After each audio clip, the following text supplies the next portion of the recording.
Olá, amigos do canal Vista Pátria, quem fala é Alan Frutuoso. Lula, finalmente, a gente esteve frente a frente com o Pacheco, vamos falar sobre isso aqui, e também vamos falar sobre as relações estranhas, né, entre criminosos, na verdade, do primeiro comando da capital e ligações, né, com o PT, ou pelo menos uma simpatia demonstrada na investigação desses criminosos pelo atual mandatário do Poder Executivo, Lula, né? Saiu.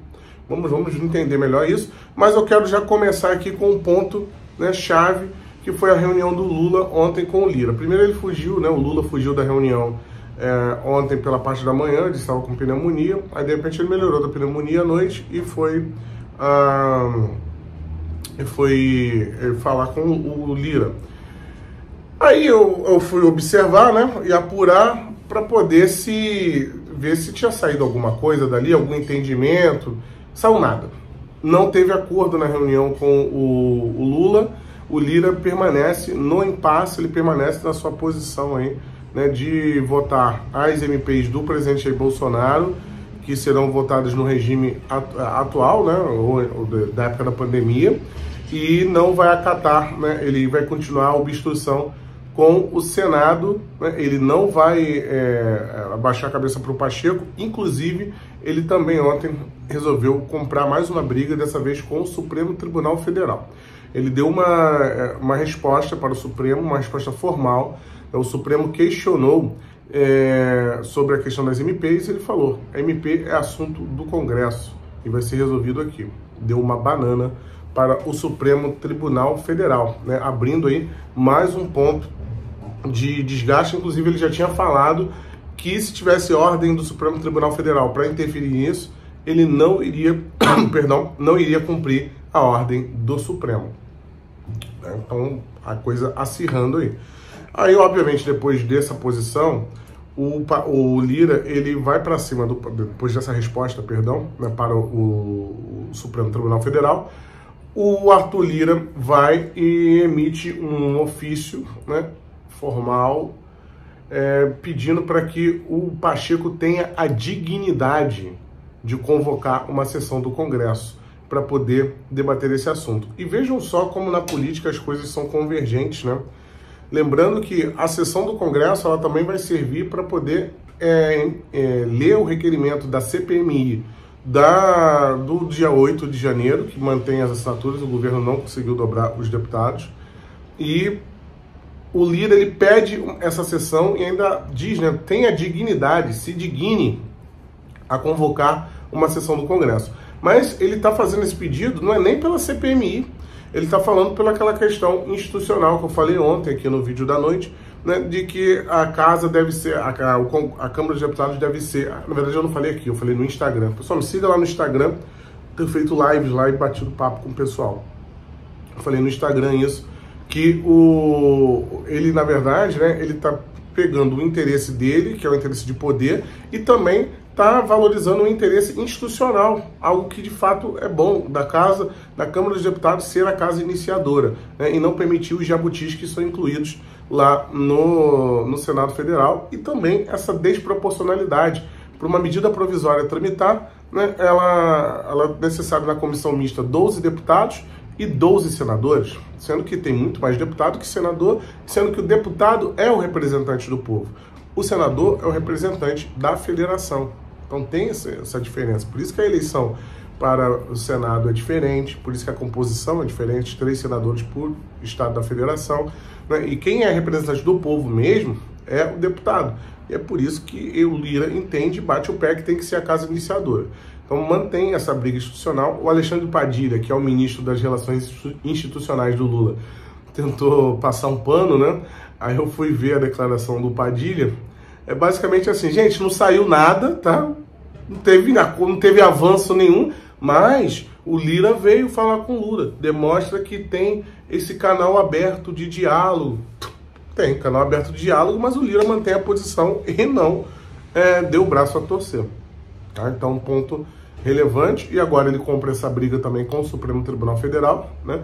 Se tentarem judicializar, ele vai descumprir a ordem. E é muito interessante, porque ele pode fazer o descumprimento né, de maneira que não fique explícito um ataque ao Supremo Tribunal Federal. Porque, é como ele falou, já que partiram para a ignorância na última quinta-feira, né, quando o Pacheco, através, né, da questão de ordem do Renan Calheiros, ele decide que as comissões mistas vão voltar, e o Senado só pode indicar líderes e vice-líderes da Câmara dos Deputados, esses líderes e vice-líderes estão fechados com o Arthur Lira. Isso significa que eles não vão estar presentes na comissão. Dessa forma, ela é obstruída, a comissão não avança.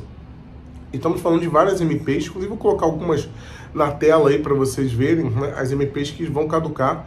São 60 dias, né, prorrogável por mais 60 dias. Muitas delas já estão vencendo agora em abril, algumas em maio, como Mais Médico, mudança no ministério. Isso é fundamental. O Lula aumentou 14 ministérios através de uma medida provisória. Se cair, esse pessoal, todos os ministérios novos, perde o emprego. Para vocês terem uma noção, né, do tamanho da pemba que é isso aí para o governo Lula. E o Lira continua marcando pressão, ele não abre mão.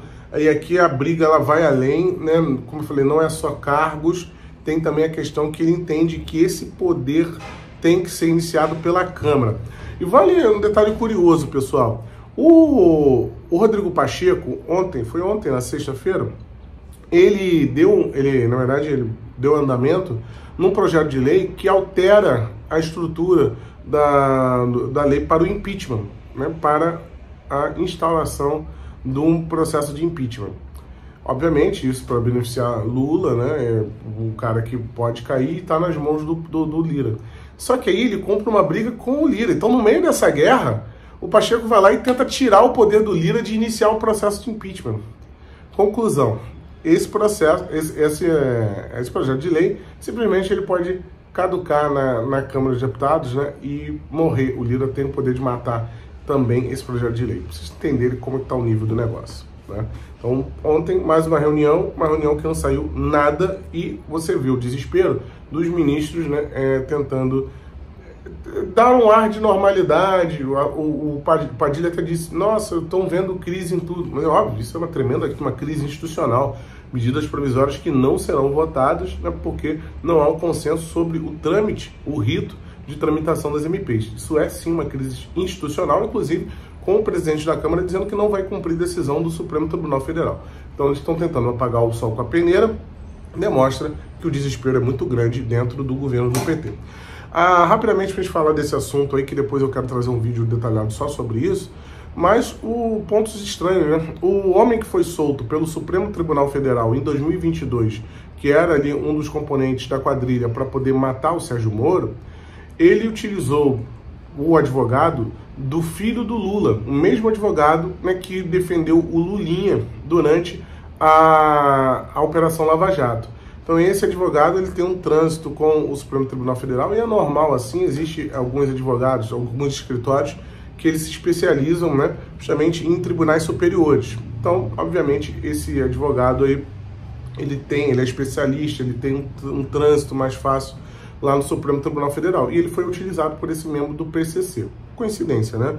Mas só não seria tão coincidência como um dos investigados, né, ter no seu login de e-mail, o seu e-mail, né, ser Lula Livre. Né? Lula Livre. O e-mail, a conta de e-mail do cara do PCC era Lula Livre. Além do fato do site The Intercept estar na lista de pagamentos do PCC, sendo que o site The Intercept, né, foi o site que justamente expôs Moro, né, e fez várias publicações aí através de uma obtenção estranha, né, de um hackeamento. E esse hackeamento que demonstrou ter sido uma operação bem estruturada, agora esse mesmo site está na lista de pagamento e vai ser apurado, obviamente, porque entre os doadores não encontraram nenhum CPF dos investigados entre os doadores, mas é curioso que a lista, né, tem ali o site da Intercept, a lista para pagamentos, e esse site atacava muito o Moro. E agora pessoas que querem matar o Moro estão pagando para esse site. São assuntos que merecem ser muito bem apurados.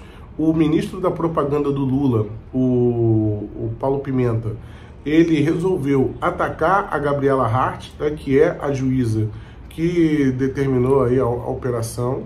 Então é um cara que ele consolida os ataques às instituições, né? Então ele está atacando a operação, né, o time da operação e tudo mais. Isso, né, demonstra que ele concorda com a fala do Lula e, então, de fato, é um ataque institucional, de uma instituição chamada Presidência da República contra, né, essas instituições de Estado. Isso, obviamente, vai dar pano para manga. Ontem eu trouxe para vocês aqui a denúncia do Rogério Marinho, que quer incluir, ele fez ontem, já oficiou o Alexandre de Moraes para poder incluir Lula no inquérito das fake news. E será muito interessante observar qual será a resposta do Alexandre de Moraes. Você tem esperança que o Alexandre de Moraes vai enquadrar o Lula? Não é isso que eu estou dizendo. Mesmo que saia uma negativa, o que eu acho muito provável, do Alexandre de Moraes não apreciar esse pedido de maneira favorável à inclusão, eu acho que é interessante ver o argumento que ele vai dar. Porque precedente existe, né? O Bolsonaro, ele por muito menos, ele foi incluído nesse inquérito. Então, estou muito curioso, principalmente na resposta do Alexandre de Moraes e não no ato em si. Além disso, o Nicolas Ferreira também entrou com notícia crime, o Partido Novo também entrou, né? E a coisa está encrencando para esse governo que tende a desmoronar. Lembrando que a viagem da China vai acontecer e o presidente Jair Bolsonaro volta no próximo dia 30. Dia 30, esteja no Aeroporto Internacional Juscelino Kubitschek em Brasília, terá um grande evento para a recepção do presidente Jair Bolsonaro. 7h30 da manhã, esteja lá, compareça. Siga todas as redes sociais, deixe o gostei. Se você gosta do meu trabalho e vê relevância aqui nessa apuração, compilação de fatos da maneira que eu trago para vocês, vocês podem colaborar através do Pix que está aqui na tela. Ele fica no primeiro comentário, lá você pode copiar o CNPJ e colar, fica até mais fácil. E quem não tem Pix pode ajudar através da conta corrente que está embaixo também. Além disso, tem o Seja Membro, né, e tem o Valeu aí, que são dispositivos que o Google disponibiliza para você também ajudar aqui através do cartão de crédito. Muito obrigado, um forte abraço a todos e um excelente final de semana, um final de semana patriótico para vocês.